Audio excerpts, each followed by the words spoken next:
The big bantamweight title fights happening this Saturday between the most prolific and accomplished bantamweight of all time, some even regarding him as the greatest bantamweight ever, Aljamain Sterling versus the superstar Sean O'Malley. And a lot of people are thinking it's going to be a striker versus grappler matchup, where Aljamain has the clear grappling advantage as Sean O'Malley has a clear striking advantage, want to keep it on the feet and avoid the ground at all costs. Well, we know Aljamain goes for a lot of takedowns in fights. He spams them constantly against anybody he fights, from lesser wrestlers like previously Corey Sandhagen, and he spams takedowns against the best wrestlers in the sport like Henry Cejudo. If he's going to do it against someone like Cejudo, he's of course going to do something similar, if not even spam more takedowns against Sean O'Malley, who has a narrative around him that his wrestling is just not that good. He's going to prepare for it, he's going to get better, he's going to do what he can in the training room to throw off as many takedowns as he can in order to keep it on the feet and try to knock Sterling out. But from the past, has Sean O'Malley's takedown defense been shown to be good enough? Well, when we look at his other opponents, he's only really fought one guy that can attempt at least decent takedowns, and that is Petr Yan in his last fight. Everybody else that Sean O'Malley has fought doesn't have really good wrestling at all. Pedro Munoz can shoot sometimes, but not really that great. Petr Yan is really the only guy, and in that fight, he got 6 takedowns against Sean O'Malley out of 13. So about 46% of the takedowns he shot, he secured. But surely cheating had nothing to do with that. There were definitely no fence and glove grabs that let Sean O'Malley defend Jan's takedowns. And we're going to look at every single takedown exchange to see exactly what Sean O'Malley does in order to stop the takedown, get up from the takedown, and what he does while he's on his back. Because we all know that Aljamain is going to shoot way more than Petr Yan did, and he's always going to be looking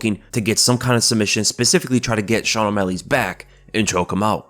Well, the first takedown of the fight, we see Petr Yan hopping forward, throwing a fake right hook over the top to get O'Malley's attention high, exposing the hips. You can see where O'Malley's hands are, they're pretty high up. He's putting up that left guard to block that right hook, and he's moving into that same side while backing into the cage as well. Perfect for Petr Yan's double leg. As you can see, Yan has that hook around O'Malley's right leg, turns the corner that direction, and instead of following through with the takedown, you see Yan drop on one knee, which shows you that he's going to continue the other direction, turning O'Malley the other way. But O'Malley tries to defend this initial angle. He pivots and swings his left leg back, posting a point of contact there in order to gain some balance, and it looks like he's holding onto the fence. This is not going to be the first time he's going to grab the fence to stop a takedown. And notice with his right arm, he digs it in, hooks on the inside of Petr Yan's leg, holding some kind of control and balancing himself. By doing this, Sean O'Malley actually gives up the angle for his back. You can see Yan step around to the back, even with O'Malley looking to hit the switch here with that right arm that's dug in there. And this is also not going to be the first time you see O'Malley give up the angle for the opponent to get his back like this, which is a very dangerous thing to do against Aljamain Sterling, who takes the back better than anybody else in the division. And Yan has control of the body lock. Very bad position for Sean O'Malley. Yan does a mistake of trying to punch at O'Malley to soften him up a little bit to take away this post that he has on the ground. After throwing the punches and he tries to retract his arm, you can see O'Malley grabs a hold of it. He has wrist control here. He's not really digging into the glove here. He will do it later. This time he doesn't hold on to the glove. He has control of the wrist and he's trying to get 2-on-1. You can see with his right arm, he's trying to get it under there, grab onto the wrist with both hands, but Yan addresses it, pushes his chest closer to O'Malley, trapping that right arm. He's pinning it against his own arm, pushing with his chest. You see Yan try to step the other way, take off the other angle, and tripping out O'Malley backwards with his left leg. And it looks like he's going to get it, and O'Malley grabs the cage. So we know in the Aljamain Sterling fight, the ref has to be very cautious about O'Malley grabbing onto cages. You're going to see later grabbing onto gloves in order to stop takedowns, because he was probably going to hit the ground there if he didn't grab onto the cage. And from that, O'Malley quickly grabs wrist control with both hands, so he was able to secure what he was going for because he stopped the takedown by grabbing onto the cage. He pulls Yan forward to dig in that underhook right there, forcing Yan to be directly in front of him, not on his back. So O'Malley successfully defended the takedown, but he cheated to do it. Then we go to another exchange, and Petr Yan is pressuring O'Malley with left hooks, overwhelming him with output, causing him to cover up. When he picks up that guard, he's exposing the hips again. And Jan shoots the double leg again against the fence. We know that Aljamain Sterling also likes to throw a lot of output out there to overwhelm his opponent in order to create openings for takedowns. Jan is deep on the hips here. You can see there is a lot of pressure on this takedown. There's a lot of strength imposed on O'Malley, and he could definitely feel it. We know that Aljamain is probably stronger than Jan as well, so it's going to be a bigger issue against Aljamain. But by doing this, he brings his legs closer together, allowing Petr Yan to pick him up and slam him. There's the strength from Petr Yan. And throughout the ground exchange,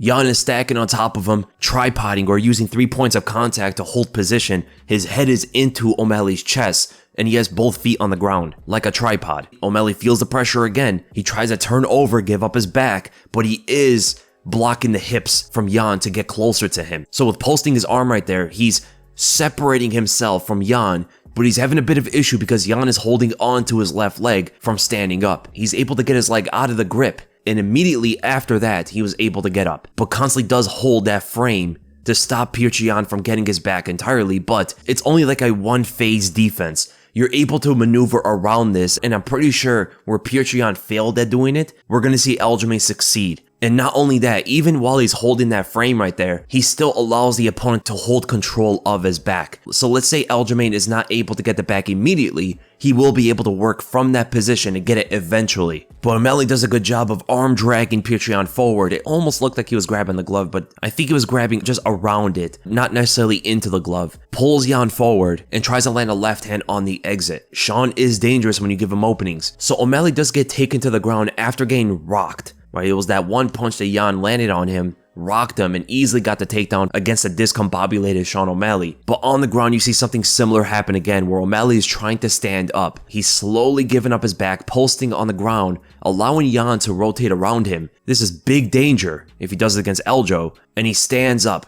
Jan doesn't try to get his back. There was an opening to do so. Jan could have chased to try to get around to the back to get the hooks in. It was a little bit difficult on this right side because, as you can see, he does have his right arm and knee closer together, blockading that opening. Sean does scoot away, making it harder for Jan to rotate around to the other side. So O'Malley crawls up against the fence. He posts on the ground, playing the game so he doesn't get knee to the face, as well as trying to stop Jan from getting the hooks in if he jumps on the back. I still think Eljo would get it in this position, and then you see O'Malley grab onto the glove. This time he puts his fingers inside of the glove, not allowing Petr Yan to work. And as Jan is complaining to the ref, O'Malley uses that distraction to stand up, still holding onto the glove, right in front of Jason Herzog, by the way. Jason Herzog is usually like gold standard, but he made a big mistake here, and it's right in front of his face. So he uses that to get up, turn into Petr Yan to take away his back, but eventually Jan was able to rotate around and shoot in another double leg. He's deep on the hips again. It looks like O'Malley just doesn't have the best defense of getting the opponent away from a deep shot. He does have that right underhook that came in firmly too late, but more importantly, with his left side, he grabs onto that left overhook, lifting Jan's grip upward off of his hips and over into a body lock. Much better position for Sean O'Malley. But again, this never would have happened if he didn't grab onto the glove. In the moment, showing better takedown defense, pummeling for the underhook, and able to push Jan away from him. We do see Jan from a distance step on the outside, tripping out O'Malley and pushing him over, getting him to the ground. We're probably not going to see this out of Eljo, as he never really goes for these kind of things. But then Jan shoots another double leg. He gets deep in there again, and you can hear Daniel Cormier at this point. Daniel Cormier is excellent when it comes to wrestling. He knows what he's looking at, and he was thinking that O'Malley should be able to defend this. He has a good spread. Jan is putting a lot more pressure on the front side, and even according to DC, it was going to be very difficult for Jan to pull this off, but he's just too strong.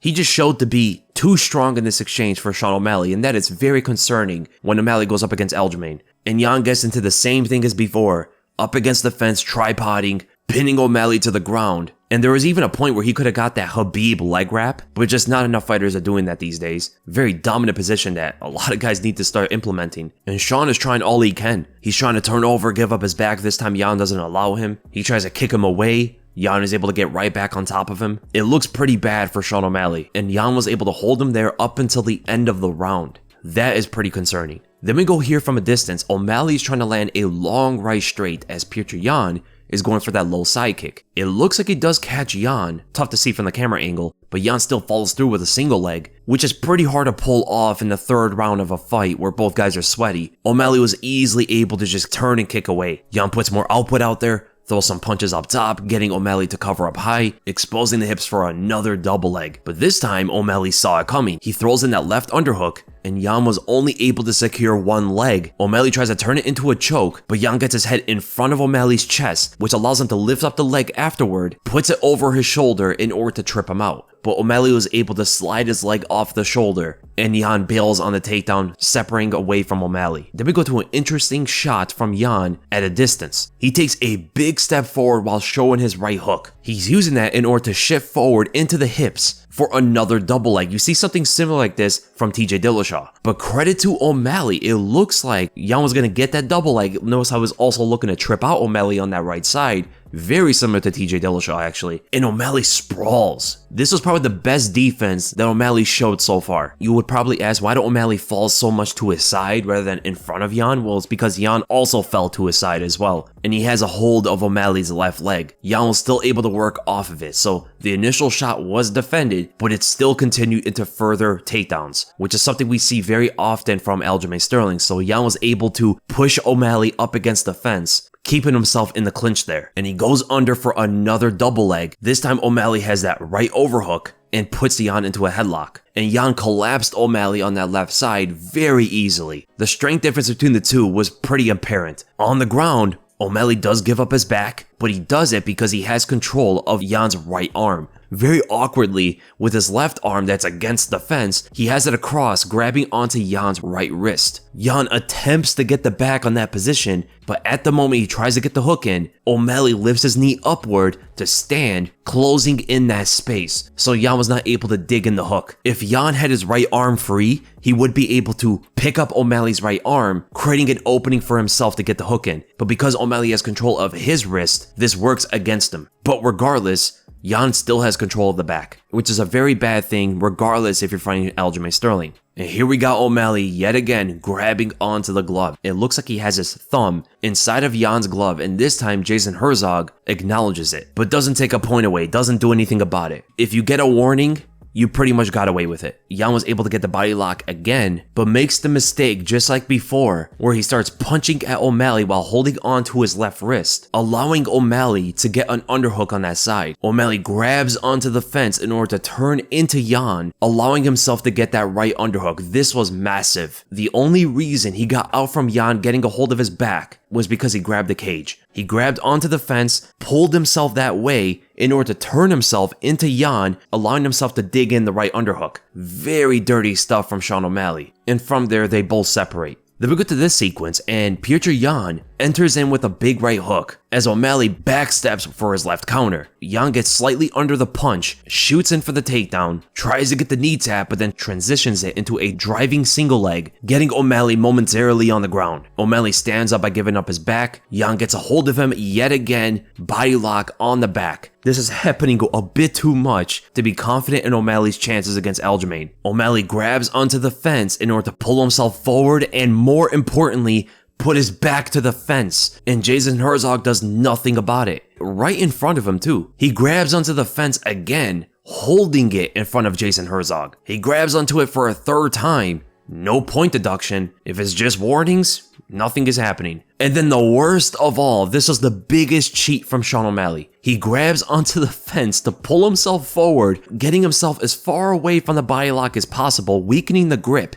And he throws in that switch. So he throws in that right arm again, just like before, hooking on the inside of the leg. Surely that should be a point deduction, right? Yan was still able to hold on somewhat until O'Malley Granby rolled. Almost got an omoplata, pushes Yan at the head, and gets away from him. That was so dirty, man. And then the final sequence, O'Malley goes forward and tries to get that same trip that Yan got on him earlier. Made a big mistake because at the same time, Yan went in for a double leg, but because O'Malley gave up his own right leg, Yan easily just threw him over with that one arm, tripping him out. For sure, O'Malley's probably not going to do something like that to Aljo, unless Aljo shows something cool and O'Malley wants to replicate it, because he said that was the only reason why he even went for that against Yan, because he thought it was pretty cool, and that ended the third round. So twice in the fight, we do know that O'Malley was on his back at the end of the round, gave up his back so many times in order to stand up. Even if he's able to stop the opponent from getting the hooks at times, it still puts him in a very dangerous position if he's going up against someone like Aljamain Sterling, of course. He also cheated many times.